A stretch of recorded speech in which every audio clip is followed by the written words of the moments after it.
नमस्कार। यह है फलक की कहानियों का संसार। किस्सा, कहानी, कहानियां जिनमें हम लिखते हैं खुद को। किस्सा कहानी में आज मैं हूँ भारती कुमारी और आप सबको सुना रही हूँ इस्मत चुगताई की लिखी हुई कहानी कामचोर। बड़ी देर के वाद विवाद के बाद यह तय हुआ कि सचमुच नौकरों को निकाल दिया जाए। आखिर ये मोटे मोटे किस काम के हैं? हिलकर पानी तक नहीं पीते। इन्हें अपना काम खुद करने की आदत होनी चाहिए। कामचोर कहेंगे। तुम लोग कुछ नहीं करते? इतने सारे हो, सारा दिन उधम मचाने के सिवा कुछ नहीं करते हो तुम लोग। और तब जाकर सचमुच हमें ख्याल आया कि हम आखिर काम क्यों नहीं करते। अब हिलकर पानी पीने में अपना क्या खर्च होता है? इसलिए हमने तुरंत हिल हिलाकर पानी पीना शुरू किया। अब हिलाने में धक्के भी लग जाते हैं और हम किसी के दबेल तो थे नहीं कि कोई धक्का दे तो सह जाए। अब लीजिए, पानी के मटकों के पास ही घमासान युद्ध शुरू हो गया। सुराहियां उधर लुटकी, मटके इधर गए, कपड़े भीगे सो अलग। ये भला काम करेंगे? अम्मा ने निश्चय किया। करेंगे कैसे नहीं, देखो जी, जो काम नहीं करेगा उसे रात का खाना हरगिज नहीं मिलेगा, समझे? यह लीजिए, बिल्कुल शाही फरमान जारी हो रहे हैं। हम काम करने को तैयार हैं, हमें काम बताए जाए। हमने दुहाई दी। बहुत से काम हैं जो तुम कर सकते हो।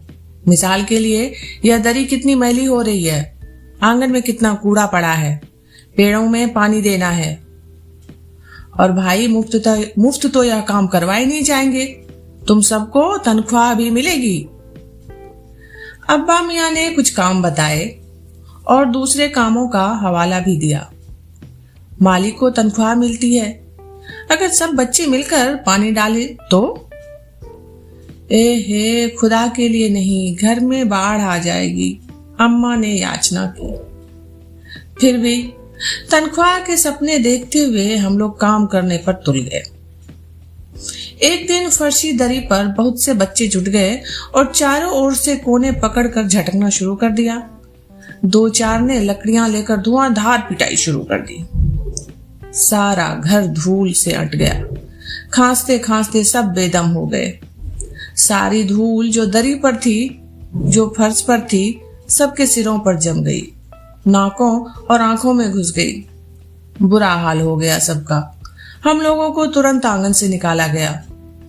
वहां हम लोगों ने फौरन झाड़ू देने का फैसला किया। अब झाड़ू क्योंकि एक थी और तनख्वाह लेने वाले उम्मीदवार बहुत, इसलिए क्षण भर में झाड़ू के पुर्जे उड़ गए। जितनी सीके जिनके हाथ पड़ी, वह उनसे ही उल्टे उल्ट सीधे हाथ मारने लगा। अम्मा ने सिर पीट लिया।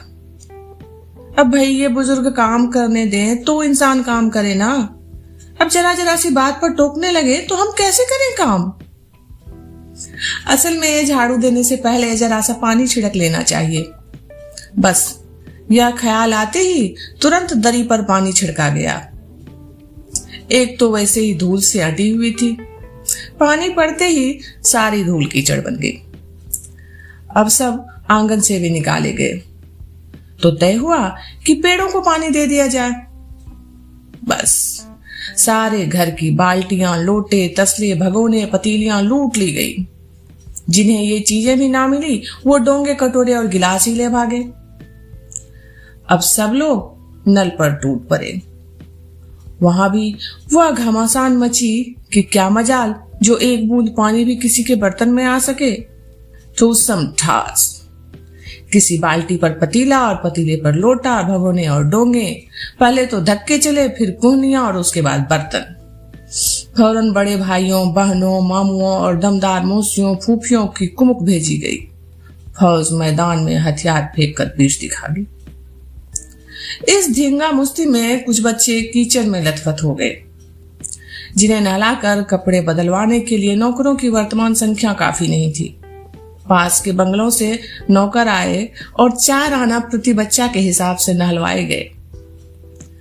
हम लोग कायल हो गए कि सचमुच यह सफाई का काम अपने बस की बात नहीं है, ना ही पेड़ों की देखभाल हमसे हो सकती है। तो कम से कम मुर्गियां ही बंद कर दें। बस शाम ही से जो बांस छड़ी जिसके हाथ पड़ी सब लेकर मुर्गियां हाँकने लगे, चल दड़वे चल दड़वे। पर साहब, मुर्गियों को भी किसी ने हमारे विरुद्ध भड़का रखा था। ऊट पटांग इधर उधर कूदने लगी। 2 मुर्गियां खीर के प्यालों पर, जिन पर आया चांदी के वर्क लगा रही थी, दौड़ती फड़फड़ाती निकल गई। तूफान गुजरने के बाद पता चला कि प्याले खाली हैं और सारी खीर दीदी के कामदानी के दुपट्टे और ताजे धुले सिर पर लगी हुई हैं।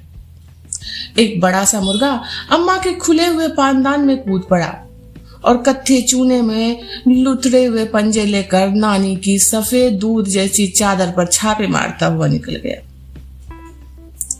एक मुर्गी दाल की पतीली में छपाक मारकर भागी और सीधी जाकर मोरी में इस तेजी से फिसली कि सारी कीचड़ मौसी जी के मुंह पर पड़ी, जो बैठी हुई हाथ मुंह धो रही थी।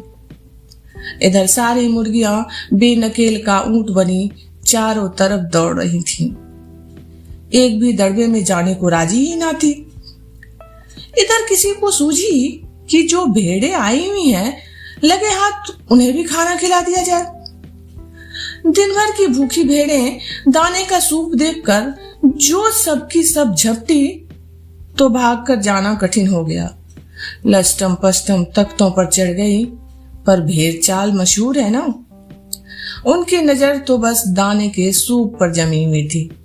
पलंगों को फलांगती, बर्तन लुढ़काती साथ साथ चढ़ गई। तख्त पर बानी दीदी का दुपट्टा फैला हुआ था, जिस पर गोखरी, चंपा और सलमा सितारे रखकर बड़ी दीदी मुल्तानी बुआ को कुछ बता रही थी। भेड़े बड़ी निसंकोच सबको रौंदती मेंगने का छिड़काव करती हुई दौड़ गई। जब तूफान गुजर चुका तो ऐसा लगा जैसे जर्मनी की सेना टैंकों और बमबारों सहित उधर से छापा मारकर गुजर गई हो। जहां जहां से सूप गुजरा, भेड़े शिकारी कुत्तों की तरह गंध सूंघती हुई हमला करती गईं। हज्जनवा एक पलंग पर दुपट्टे से मुंह ढाके सो रही थी। उन पर से जो भेड़ें दौड़ी तो ना जाने वह सपनों में किन महलों की सैर कर रही थी। दुपट्टे में उलझी हुई मारो मारो चीखने लगी। इतने में भेड़ें सूप को भूलकर तरकारी वाली की टोकरी पर टूट पड़ी। वह दालान में बैठी मटर की फलियां तोल तोल कर रसोइये को दे रही थी। वह अपनी तरकारी का बचाव करने के लिए सीना तान कर उठ गई। आपने कभी भेड़ों को मारा होगा तो अच्छी तरह देखा होगा कि बस ऐसा लगता है जैसे रुई के तकिए को कूट रहे हों। भेड़ को चोट नहीं लगती। बिल्कुल यह समझकर कि आप उससे मजाक कर रहे हैं, वह आप पर ही चढ़ बैठेगी। जरा सी देर में भेड़ों ने तरकारी छिलकों समेत अपने पेट की कड़ाही में झोंक दी। इधर यह प्रलय मची थी, उधर दूसरे बच्चे भी लापरवाह नहीं थे। इतनी बड़ी फौज थी जिसे रात का खाना ना मिलने की धमकी मिल चुकी थी। वो 4 भैंसों का दूध दोहने में जुट गए। धुली बेधुली बाल्टी लेकर 8 हाथ 4 थनों पर पिल पड़े। भैंस एकदम जैसे चारों पैर जोड़कर उठी और बाल्टी को लात मारकर दूर जा खड़ी हुई। अब तय हुआ कि भैंस की अगाड़ी पिछाड़ी बांध दी जाए और फिर काबू में लाकर दूध दुह लिया जाए। बस झूले की रस्सी उतारकर भैंस के पैर बांध दिए गए। पिछले 2 पैर चाचा जी की चारपाई के पायों से बांध अगले 2 पैरों को बांधने की कोशिश जारी थी। भैंस चौकन्नी हो गई। छूटकर जो भागी तो पहले चाचा जी समझे कि कोई शायद सपना देख रहे हैं। फिर जब चारपाई पानी के ड्रम से टकराई और पानी छलक कर गिरा तो समझे कि आंधी तूफान में फंसे हैं, साथ में भूचाल भी आया हुआ है। फिर जल्दी ही उन्हें असली बात पता चल गई और वह पलंग की दोनों पाटियां पकड़े बच्चों को छोड़ देने वालों को बुरा भला सुनाने लगे। यहां बड़ा मजा आ रहा था। भैंस भागी जा रही थी और पीछे पीछे चारपाई और उस पर बैठे चाचा जी। ओहो, एक भूल हो ही गई। यानी बछड़ा तो खोला ही नहीं, इसलिए तत्काल बछड़ा भी खोल दिया गया। तीर एकदम निशाने पर बैठा और बछड़े की ममता में व्याकुल होकर भैंस ने अपने खुरों को ब्रेक लगा दिया। बछड़ा तत्काल जुट गया, दुहने वाले गिलास कटोरे लेकर लपके, क्योंकि बाल्टी तो छपाक से गोबर में जा गिरी थी। बछड़ा फिर बागी हो गया, कुछ तो जमीन पर और कपड़ों पर गिरा, 2-4 धारें गिलास कटोरों पर भी पड़ गई, बाकी बछड़ा पी गया। यह सब कुछ मिनट के 3/4 में हो गया। घर में तूफान उठ खड़ा हुआ। ऐसा लगता था जैसे सारे घर में मुर्गियां, भेड़ें, टूटे हुए तसले, बाल्टियां, लोटे, कटोरे और बच्चे थे। बच्चे बाहर किए गए, मुर्गियां बाग में हकाई गई, मातम सी मनाती तरकारी वाली के आंसू पोछे गए। अम्मा आग राजाने के लिए सामान बांधने लगी। या तो बच्चा राज कायम कर लो या मुझे ही रख लो, नहीं तो मैं चली मायके, अम्मा ने चुनौती दे दी। और अब्बा ने सबको कतार में खड़ा करके पूरी बटालियन का कोर्ट मार्शल कर दिया। अगर किसी बच्चे ने घर की किसी चीज को हाथ लगाया तो बस रात का खाना बंद हो जाएगा। अब ये लीजिए, इन्हें किसी करवट शांति नहीं। तो हम लोगों ने भी निश्चय कर लिया कि अब चाहे कुछ भी हो जाए, हिलकर पानी भी नहीं पिएंगे। ये कहानी इतनी ही। अभी आप सुन रहे थे भारती कुमारी की आवाज में इस्मत चुगताई की लिखी कहानी कामचोर। ये है फलक का चैनल किस्सा कहानी, और सुनते रहिए आप कहानियां।